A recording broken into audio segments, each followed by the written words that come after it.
The charity that was supposed to be untouchable just became the center of one of the most uncomfortable conversations in Harry's public life. Not the Netflix deal, not Spare, not the Oprah interview, not the racism allegations, not the titles dispute, the Invictus Games. The one project that both his supporters and his critics agreed was genuine. The one cause that even people who disliked everything else about Harry's post-royal chapter were willing to defend. A petition is now circulating with one clear and unambiguous demand. Remove Prince Harry from the Invictus Games entirely. Not reform the organization, not launch an independent review. Remove him. And the people signing it are not attacking veterans. They say they are standing up for them. And when you look at the numbers that someone reportedly did not want the public to see, when you actually read the financial reports and compare what went to veterans versus what went to everything else, the questions that Petition is raising become very difficult to dismiss. Welcome to the Marquee Report. Let's go through every detail of what is happening to Harry's last remaining cause, and why this one hurts differently than anything that has come before it. Let's start with the number that stopped everyone cold when it surfaced publicly. The most recent Invictus Games in Vancouver and Whistler brought together 543 wounded and recovering service members from 23 countries. On the surface, that is exactly what the Games were created to do. An inspiring mission, a powerful concept, the kind of event that generates standing ovations and emotional television moments and genuine public goodwill. The reported total cost of those games was $63.2 million Canadian dollars. That works out to approximately $118,000 per competitor. Now compare that with similar events operating with similar missions. The Warrior Games in the United States, which supports wounded American service members through athletic competition, reportedly operates on around $2 million annually. A comparable event in Germany was reportedly held for approximately $200,000, with roughly half the number of participants. Same mission, same population of veterans being served, dramatically different price tags. And that comparison is exactly where the questions begin. Because if the mission is similar, why is the cost so dramatically and inexplicably different? That is the uncomfortable question driving the petition. That is the number critics say someone did not want the public doing the math on. And once people started doing the math, the conversation around the Invictus Games changed permanently. Here is where the story gets more specific and more troubling, because the financial structure of how Invictus is funded has drawn significant attention from people examining the public records carefully. Public funding contributed heavily to the Vancouver event. Approximately 15 million Canadian dollars came from the federal government through Veterans Affairs Canada. Another 15 million came from British Columbia through its Ministry of Tourism, Arts and Sport. 30 million in public money, taxpayer money, contributed to a single Games event. But that money did not flow directly to the Games themselves. According to reports, it was routed through a separate corporation which then paid a licensing fee to the Invictus Games Foundation, the British charity that owns the Invictus name and brand.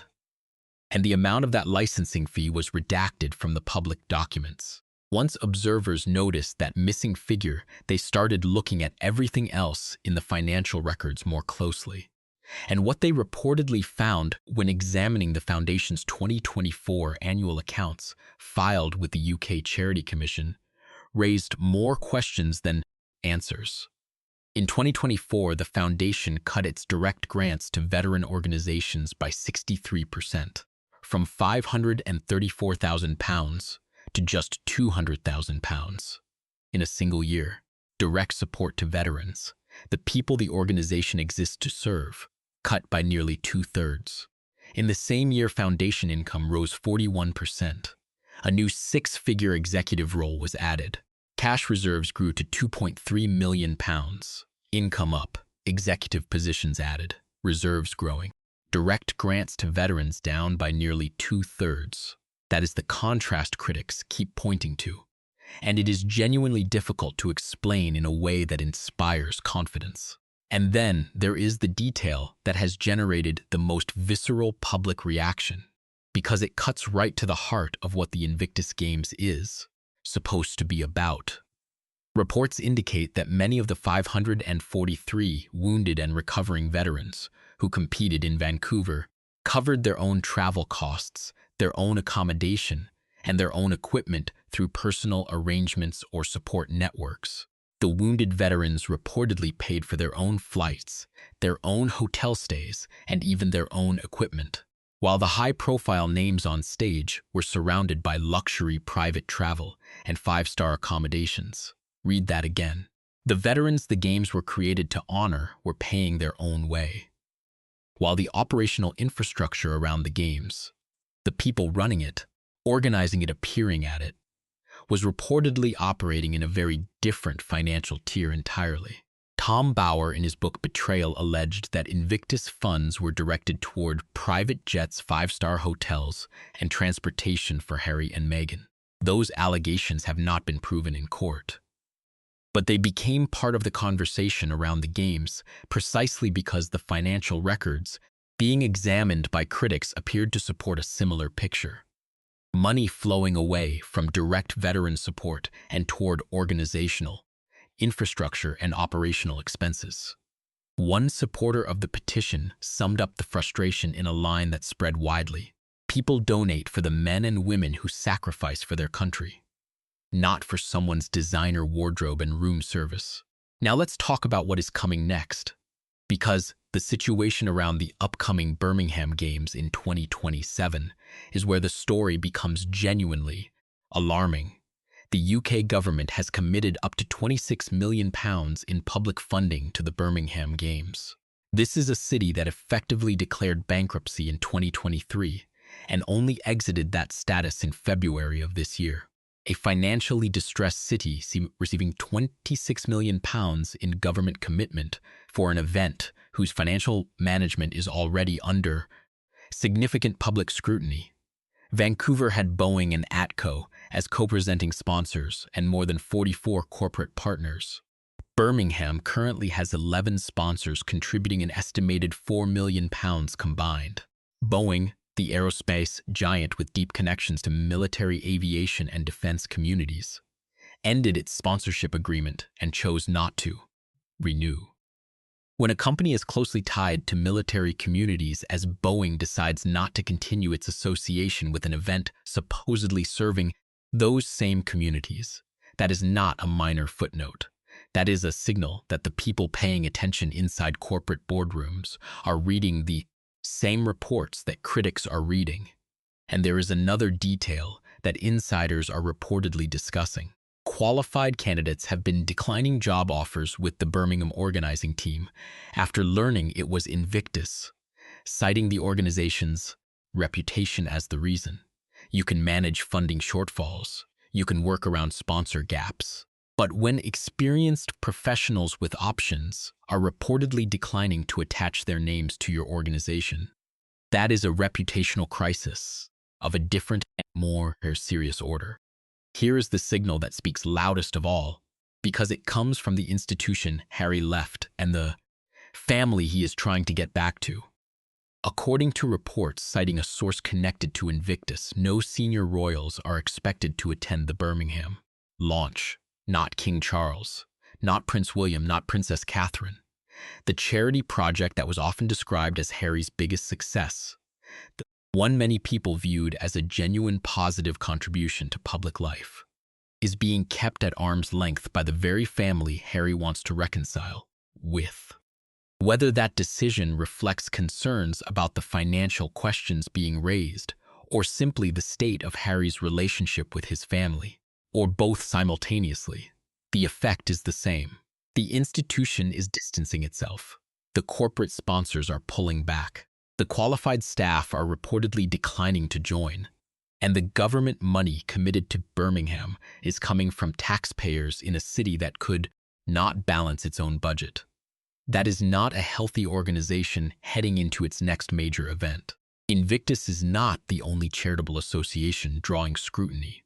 Critics point to a pattern that has repeated itself across multiple projects connected to Harry. Centibale, the charity he co-founded in honor of his mother, became the subject of highly publicized disagreements leadership, disputes, legal proceedings, and resignations that attracted significant negative media coverage.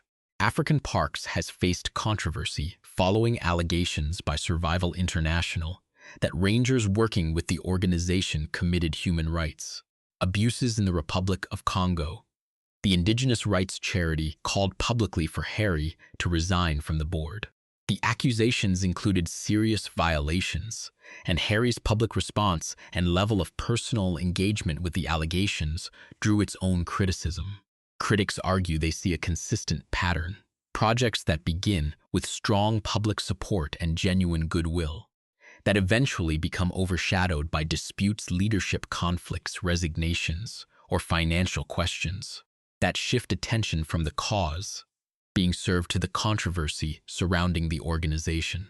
Whether that pattern reflects Harry's leadership choices or his association with difficult situations, or simply bad luck, is a question that people are answering very differently depending on where they start from.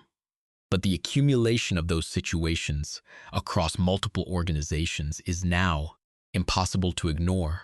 And while Harry navigates the Invictus questions, Meghan is dealing with a parallel collapse of her own.